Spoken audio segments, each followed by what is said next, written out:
My name is Casper, and if there was one thing everybody in my neighborhood knew about me, it was this. If you needed help, I was already on my way. I was the kind of man who couldn't just sit still when I saw someone struggling. If Mrs. Thompson's groceries were too heavy, I carried them. If old Mr. Jenkins needed help fixing his fence, I grabbed my tools. If one of the kids scraped their knee, I was the one kneeling down with a bandage and a gentle smile. If someone lost a loved one, I sat beside them in silence until they were ready to talk.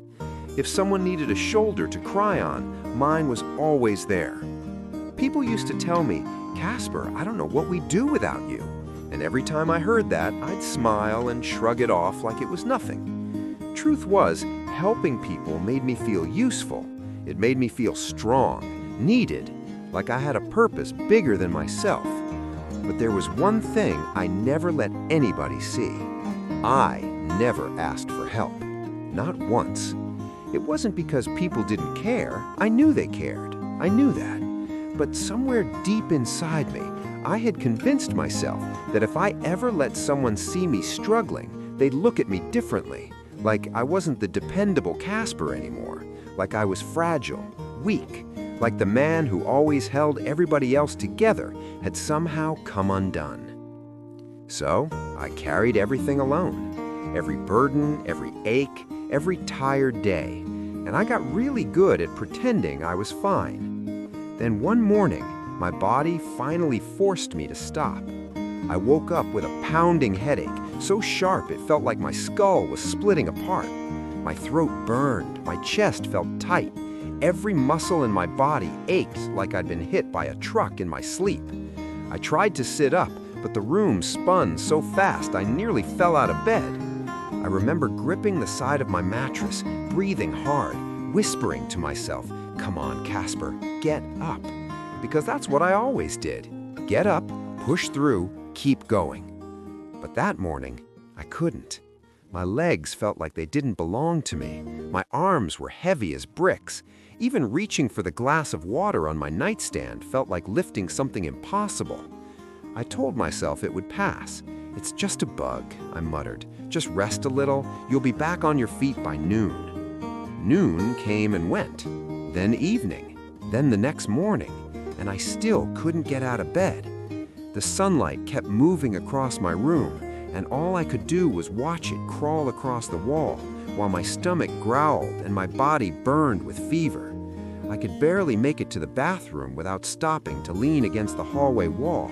I couldn't cook, couldn't clean, even couldn't stand long enough to wash a plate. The trash started piling up, dirty dishes sat in the sink, laundry stayed where it fell. And for the first time in a long time, my house looked exactly how I felt, broken down. I thought somebody might notice. I thought maybe Mrs. Thompson would wonder why I didn't wave from the porch. Maybe Mr. Jenkins would notice I hadn't come by to help with his gate. Maybe one of the kids would ask why I wasn't outside. But day after day, nobody came. I don't blame them. They all assumed the same thing. Casper must be off helping somebody else. That's who I had become in their minds, the helper, the strong one, the one always moving, always available, always okay. So while the neighborhood kept going, I lay in bed feeling weaker by the hour, trying to force myself to do simple things that used to mean nothing. Pour a glass of water, walk to the front door, heat up soup. Each task felt like climbing a mountain, and every time I failed, something inside me sank lower. I had spent so many years being the person everybody leaned on that I didn't know what to do when I was the one falling. I remember one afternoon I dropped a spoon on the kitchen floor, just a spoon, and I stood there staring at it, breathing hard, knees shaking, too weak to bend down and pick it up. That's when it hit me. I slid down against the cabinet and sat on the floor, tears burning in my eyes. I felt small. Smaller than I had ever felt in my life. Hopeless, not because I was sick, but because I had built my whole identity around being the one who never needed anything. And now I needed everything. I sat there in that quiet house, hearing the distant sounds of the neighborhood outside, cars rolling by, dogs barking, children laughing, and I felt invisible. For the first time, I understood how lonely it is to suffer in silence. That Sunday, the neighborhood gathered at church like always. I wasn't there. Now, I didn't know any of this at the time. I was home, curled up under a blanket, sweating through my shirt and drifting in and out of sleep. But later, they told me what happened. Mrs. Thompson was the first one to say it. "Has anybody seen Casper this week?" Mr. Jenkins said, "Now that you mention it, no, I haven't." Then somebody else said, "I thought he was helping one of y'all." Another voice said, "I figured he was just busy." Then the room got quiet, because suddenly everybody realized the same thing at once. Nobody had seen me. Nobody had heard from me.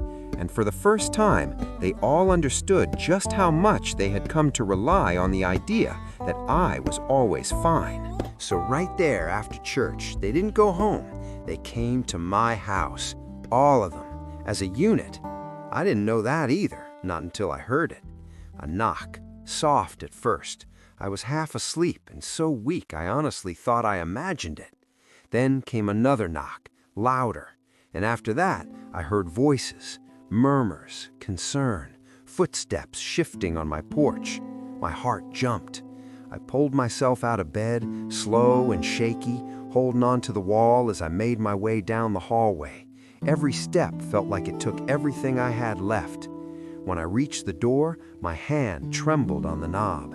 I opened it just a crack, and there they were, my whole neighborhood. Mrs. Thompson in the front with tears in her eyes, Mr. Jenkins holding grocery bags, the Johnson kids peeking around their parents, church folks, neighbors, friends, faces I had helped for years, all standing on my porch with worry written across every single one of them. For a second, I couldn't even speak. I just stared.